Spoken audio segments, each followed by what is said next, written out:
ایک دفعہ کا ذکر ہے، ایک گاؤں میں گڈو اور مینا نامی بچے رہتے تھے۔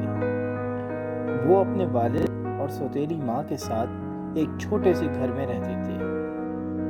گڈو اور مینا کے والد چپلے بیچنے کا کاروبار کرتے تھے، مگر ان کی کمائی بس گزارے لائق تھی۔ اس کی وجہ سے ان کی سوتیلی ماں بہت چڑتی تھی۔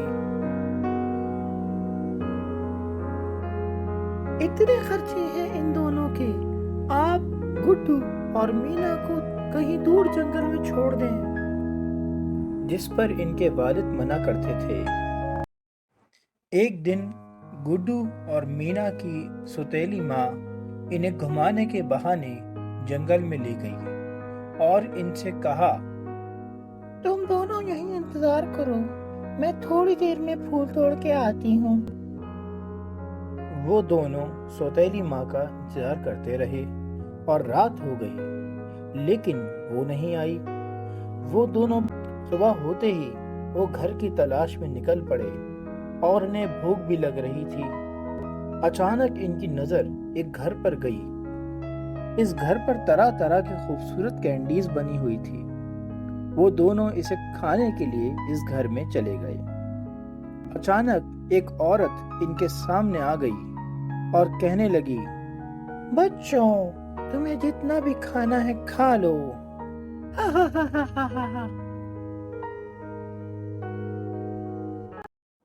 اور انہوں نے اچھے سے کھانا کھایا۔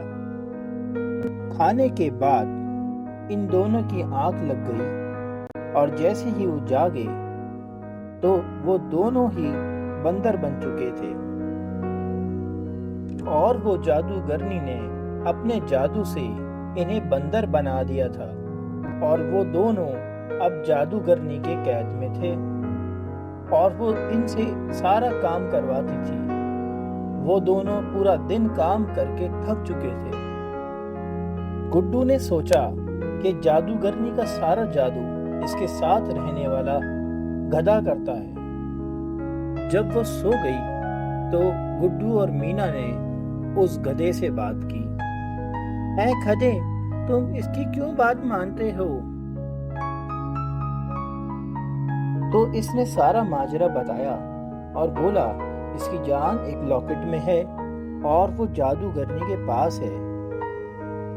اگر تم لوگ وہ لاکٹ مجھے لا دو تو میں اصلی حالت میں آ جاؤں گا اور تم لوگوں کو بھی ٹھیک کر دوں گا۔ اب گڈو نے وہ لاکٹ ڈھونڈنا شروع کیا۔ لاکٹ جادوگرنی کے تکیے کے پاس تھا۔ اس نے فوراً اسے اٹھایا اور گدھے کو دے دیا تو وہ اچانک ایک خوبصورت سا نوجوان بن گیا۔ اس نے دونوں کو واپس انسان بنا دیا۔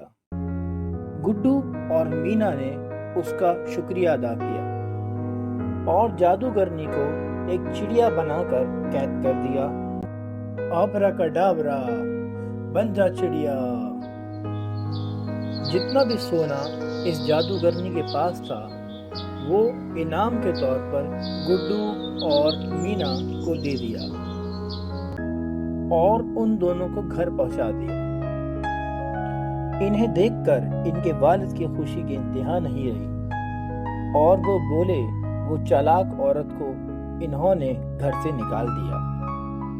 جب ان دونوں نے سونے کے بیگ دکھائے تو وہ اور خوش ہو گئے اور اس کے بعد انہوں نے بڑا سا عالیشان گھر خرید لیا اور ہنسی خوشی رہنے لگے۔